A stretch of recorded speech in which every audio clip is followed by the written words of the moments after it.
नमस्कार दोस्तों, मैं जीतन द्विवेदी। आज हम सैयद वंश को यहाँ डिस्कस करेंगे, यानी हम दिल्ली सल्तनत के अंतर्गत इस टॉपिक को भी यहाँ देख रहे हैं, जिसमें हमने गुलाम वंश को देखा, खिलजी को देखा, तुगलक को देखा। आज हम क्लास डिस्कस करेंगे सैयद वंश के बारे में। सैयद वंश जो है 37 वर्षों तक हमें इसका शासन देखने को मिलता है, और ये वंश कैसे दिल्ली पर बनता है इसको हम यहाँ समझेंगे।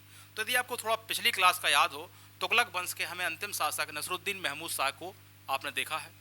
उनका समय भी आपको याद हो तो 1394 से लेकर 1412 ईडी के मध्य रहे।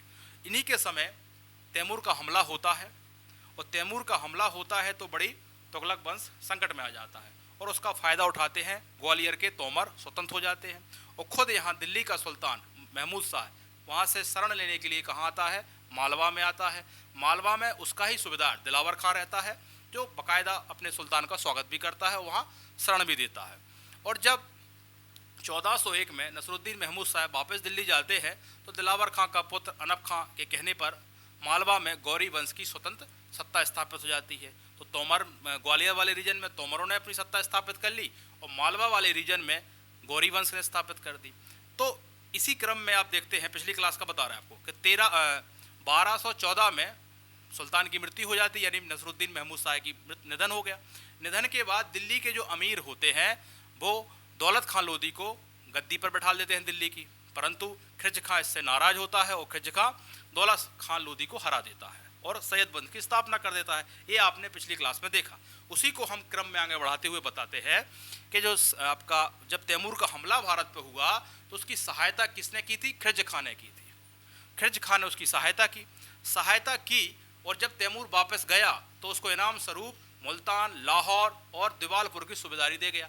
यानी उस तैमूर का जिसका खौफ दिल्ली सुल्तान को था, जो शरण लेने के लिए मालवा में गया, और सहायता किसने की? खिरज खां ने की, तैमूर की। तो इसको लगता था कि मेरा राइट बनता है दिल्ली की गद्दी पर बैठने का, और ये दौलत खां लोधी को हरा भी देता है। और इसकी जो जब गद्दी पर सैयद वंश की स्थापना कर देता है तो भी इसकी स्टेटस देखे, ये सुल्तान की उपाधि धारण नहीं करता है, रैयत आला की उपाधि धारण करता है, और अपने सिक्कों पर तैमूर और उसका पुत्र शाहरुख का प्रतिनिधि कहता है। ये अपने आप को ये नहीं कहता है कि हम सुल्तान बन गए हैं, प्रतिनिधि के रूप में व्यक्त करता है तैमूर का। अब तैमूर का इतना खौफ था कि किसी ने विद्रोह किया ही नहीं, यानी सैयद वंश की स्थापना कर देता है ये खिरज खां, और इसका जो पुत्र आता है वो अपने आप को सुल्तान घोषित कर देता है। तो ये इसका दिमाग देखें आप, किस तरीके से इसने दिल्ली की सत्ता प्राप्त की।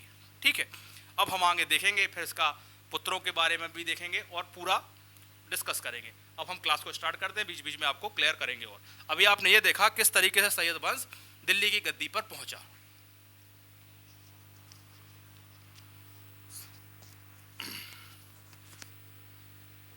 इस वंश का जो समय हम देखेंगे यहाँ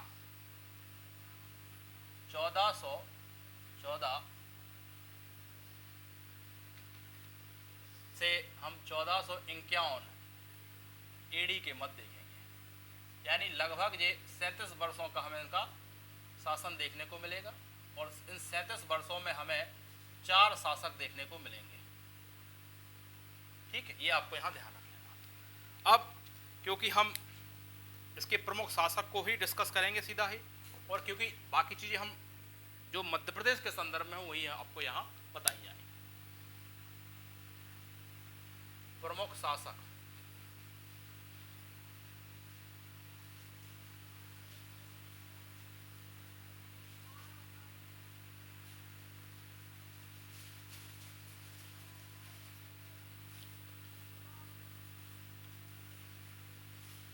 प्रमुख शासक में जो पहला संस्थापक होता है उनका नाम लिखेंगे हम खिरज खां।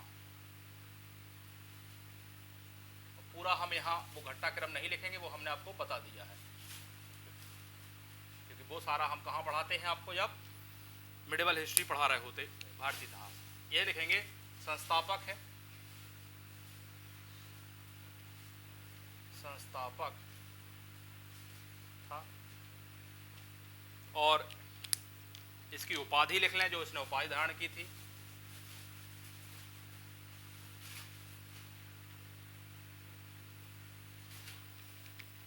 रैयत आला।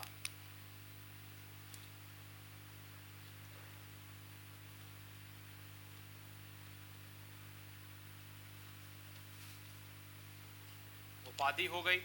उपाधि के बाद एक नोट जरूर लिखेंगे आप यहीं, ताकि आपको थोड़ा सा इसके बारे में पता रखे कि इसने सुल्तान की उपाधि धारण नहीं की थी। क्या लिखेंगे आप? इसने सुल्तान की उपाधि धारण नहीं की थी। क्यों नहीं कर रहा है? क्योंकि ये अपने आप को क्या कह रहा है? ये कह रहा है कि हम तैमूर के प्रतिनिधि हैं, ना कि सुल्तान हैं। ठीक है, क्योंकि ये अपने सिक्कों पर, एक और लिख लें, नोट में आपने एक पॉइंट लिख लिया, एक और लिख लें आप, ताकि आपको उपाधि वाला डाउट क्लियर हुए। इसने अपने सिक्कों पर तैमूर, इसने अपने सिक्कों पर तैमूर और तैमूर का पुत्र शाहरुख तथा उसके पुत्र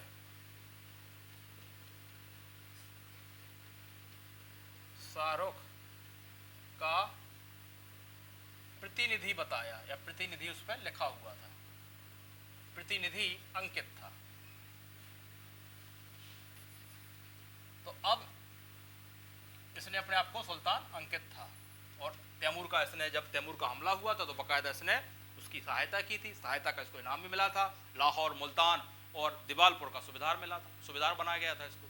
और अब सोचो, जब दिल्ली का सुल्तान खुद शरण लेने जा रहा है और ये सहायता कर रहा है तैमूर की, और अमीरों ने किसको बना दिया गद्दी पर? दौलत खां लोधी को। तो सीधी सी बात है, ये क्यों बर्दाश्त करता? और इसने कुल मिला के सैयद वंश की स्थापना कर दी, सुल्तान की उपाधि नहीं धारण की, और अपने सिक्कों पर तैमूर तथा उसके पुत्र शाहरुख का प्रतिनिधि अंकित करवाया। ठीक है, अब हम इसके बाद इसका पुत्र गद्दी पे बैठेगा। ठीक है, इसके बारे में और नहीं जानना है, और मध्य प्रदेश में इसका कोई खास इंपैक्ट हमें देखने को नहीं मिला है। दूसरा, इसका पुत्र होता है मुबारक शाह। इसके बारे में जरूर लिखेंगे, इसका एमपी में काफी देखने को मिला, मुबारक शाह। ठीक है, मुबारक शाह का जो समय है वो 1421 से लेकर 1434 तक है एडी, और इसका भी लिख लें आप, ये गद्दी बैठता है 1414 से लेकर 1421 एडी। ठीक है, मुबारक शाह का समय भी लिखा दिया हमने। और इसके पुत्र किसका है? ये पुत्र है खिलजी खां, खिलजी खां का पुत्र है। ठीक है, इसके संबंध में हम कुछ फैक्ट लिखेंगे।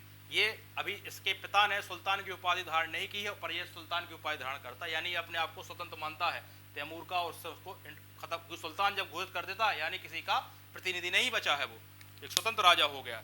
तो लिखेंगे अच्छा, पहले तो ये लिखेंगे अपन, मुबारक शाह को पूरे सैयद वंश में सबसे क्या कहा गया है? योग्य शासक कहा गया है। इसके बारे में तो लिखेंगे सैयद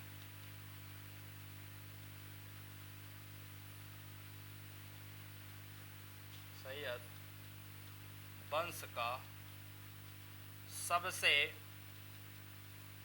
योग्य शासक था।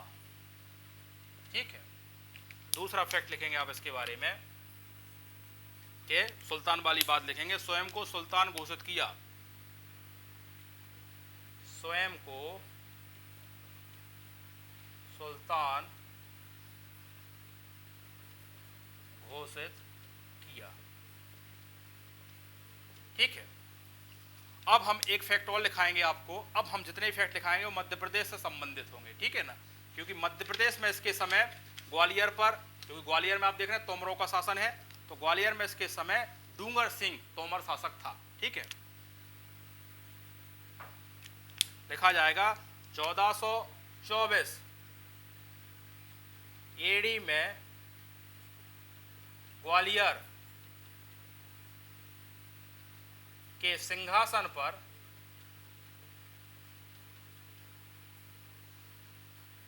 किसका शासन है? अभी हम क्योंकि तोमर वंश को भी पढ़ाएंगे, बहुत इंपॉर्टेंट रहेगा मध्य प्रदेश के दृष्टिकोण से। ये तो सारा आप फिलहाल कहीं ना कहीं भारतीय इतिहास में भी पढ़ लेते हो। शासन किसका होता है? डोंगर सिंह तोमर का। अब क्योंकि ये जो होगा 2 बार हमले करेगा, यानी इसका प्रथम आक्रमण होगा ग्वालियर पर और द्वितीय आक्रमण होगा किस पर, ग्वालियर पर। ठीक है, इसका स्क्रीनशॉट हम ऊपर लिखा रहे हैं बाकी चीजें।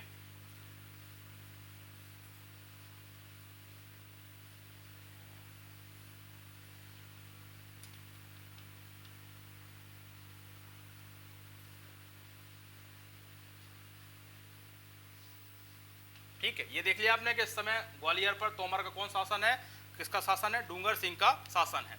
अब अगला फैक्ट लिखेंगे हम, वो लिखा जाएगा आपको कि इसने, ऐसा कह सकते हैं कि मुबारक शाह ने ग्वालियर पर आक्रमण किया, तो 2 बार आक्रमण किया है, तो दोनों बार ही लिखेंगे हम। किस तरीके से लिखेंगे, मुबारक शाह ने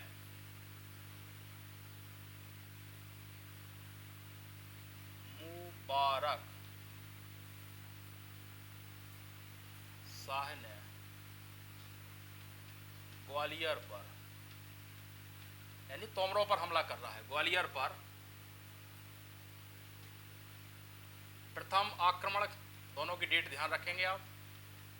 प्रथम आक्रमण जो उसने किया है वो 1425 और 27 के बीच में किया है, और दूसरा आक्रमण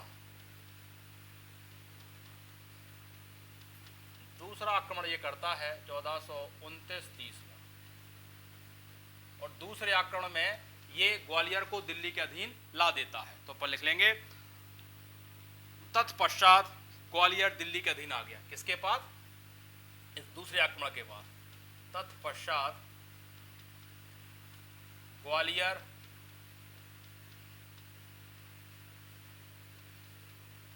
दिल्ली के अधीन आ गया।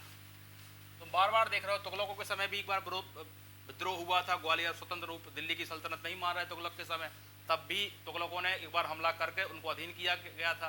बाद के शासकों ने उसको किलेदार बना दिया था, वीर सिंह को, है ना। अब यहाँ भी क्योंकि अब डूंगर सिंह तोमर है इस समय शासन, तो अब वो भी नहीं मार रहा अपने आप को, तो फिर इन्होंने 2 हमले किए, और दूसरे हमले के बाद ग्वालियर दिल्ली के अधीन आ गया।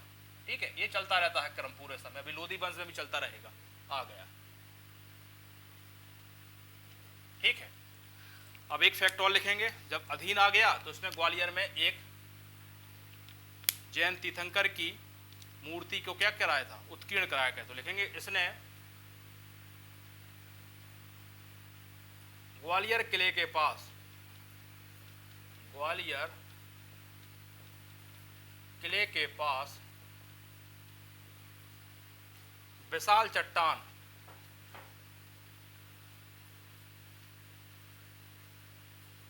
विशाल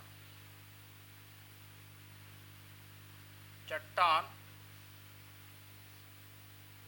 पर जैन तीर्थंकर की मूर्ति उत्कीर्ण करवाई। तो मध्य प्रदेश के संबंध में आपको ये फैक्ट ध्यान रखना है, किसके बारे में, मुबारक शाह के बारे में। और मुबारक शाह पूरे सैयद वंश का योग्य शासक है, सुल्तान घोषित करता है। उस समय ग्वालियर पर तोमरों का डूंगर सिंह रहता है। डूंगर सिंह, अभी हम तोमर पढ़ाएंगे तब भी आपको याद दिलाएंगे किसने, किस सैयद वंश के शासक ने डूंगर पर हमला किया था। 2 हमले होते हैं, और दूसरे हमले के बाद ग्वालियर दिल्ली के अधीन आ जाता है। ठीक, अब हम लिखेंगे तीसरा शासक। तीसरा शासक का नाम है मोहम्मद शाह। ये था मुबारक शाह, वो होगा मोहम्मद शाह। ये छोटे छोटे फैक्ट्स हैं, आपको ध्यान रखना है। और इस तरीके से हम यहाँ पढ़ाते हैं कि आपने यदि नहीं भी पढ़ा है भारतीय इतिहास, तब भी आपको बहुत सारी चीज़ें आसानी से समझ में आए। मोहम्मद शाह गद्दी पर बैठता है 1434 से लेकर 1443 AD तक ये गद्दी पर रहता है। ठीक है, और इसके संबंध में वैसे तो कोई फैक्ट नहीं है, फिर भी 2 फैक्ट हैं, वो आप लिख लें। एक तो इसने अपने वजीर सरवर मुल्क को खाने जहां की उपाधि दी। इसने अपने वजीर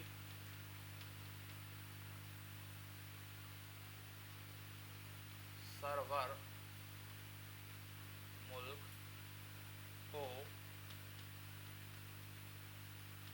खाने जहां की उपाधि दी। और एक फैक्ट लिखेंगे, लोधी वंश में बहलोल लोधी अभी अगला शासक आने वाला है, उसको ये अपना पुत्र कहकर पुकारता था और खाने खाना की उपाधि दी। तो लिखेंगे बहलोल लोधी को, बहलोल लोधी को अपना पुत्र कहता था और इसको